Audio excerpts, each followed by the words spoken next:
Voilà, bonsoir. Ndenge na prometaki bino.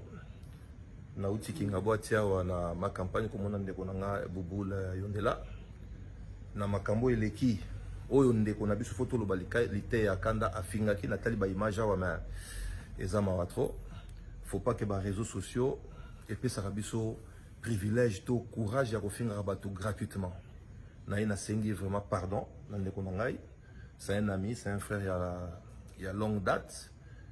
A yokingai a ko limbi saye ndenga lobi na tonga ko senga ba avocat na ye ba kende na place dossier za na parquet ba retirer plainte mais quand même bisonyo surtout le moyen to banga rappeler quand même l'état au fandika na tongo la muki boy devant caméra tout devant téléphone aux mois giga ya 1000 francs au tché au bandi ko finga bato un responsable un père de famille ce n'est pas normal.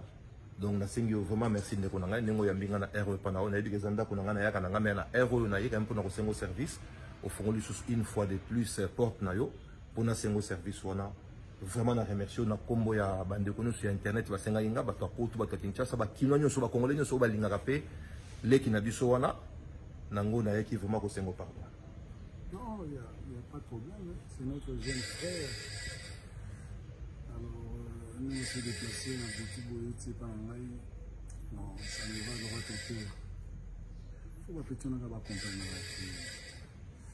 Il faut battre la langue.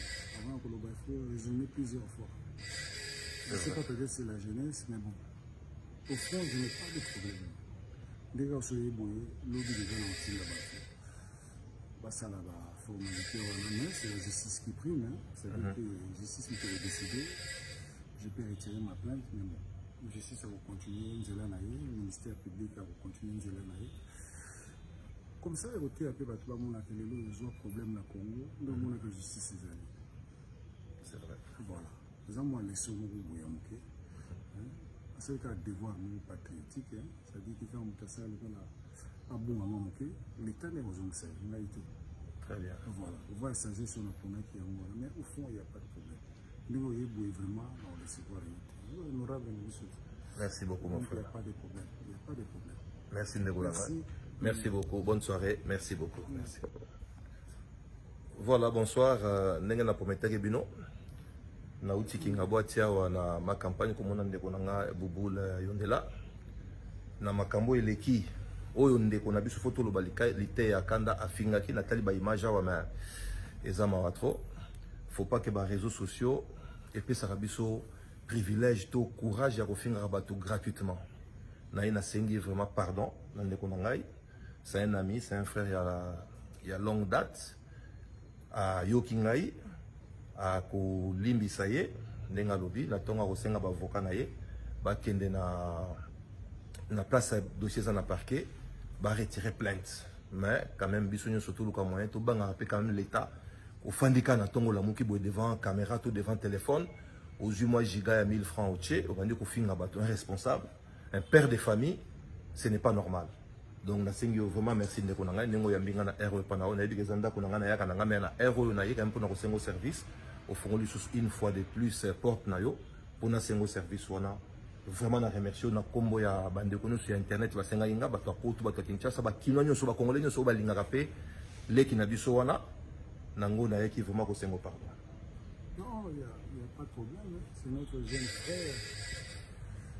Alors, nous sommes déplacés dans le petit par non, ça ne va droit au cœur. Il faut que tu aies accompagné. Il faut battre la langue. Avant que il faut résumer plusieurs fois. Je ne sais pas peut-être c'est la jeunesse, mais bon. Au fond, je n'ai pas de problème. Dès que vous soyez bon, l'autre est déjà dans le ça là-bas, formalité, c'est la justice qui prime. C'est-à-dire que la justice qui peut décider. Je peux retirer ma plainte, mais bon, la justice va continuer, le ministère public va continuer. Comme ça, il y a un peu de problème dans le Congo, donc on a que justice est allée. C'est vrai. Voilà. Les gens ont laissé au Bouyamoké. C'est un devoir patriotique, c'est-à-dire que quand on a ça, on a bon moment, l'État n'est pas besoin de ça, il a été. Très bien. Voilà. On va s'agir sur notre problème qui est en mais au fond, il n'y a pas de problème. Nous, vraiment, on laisse voir. Merci beaucoup, mon Donc, il n'y frère. a pas de problème. Il n'y a pas de problème. Merci, Ndeko Langa. Merci. Merci beaucoup. Bonne soirée. Merci beaucoup. Merci.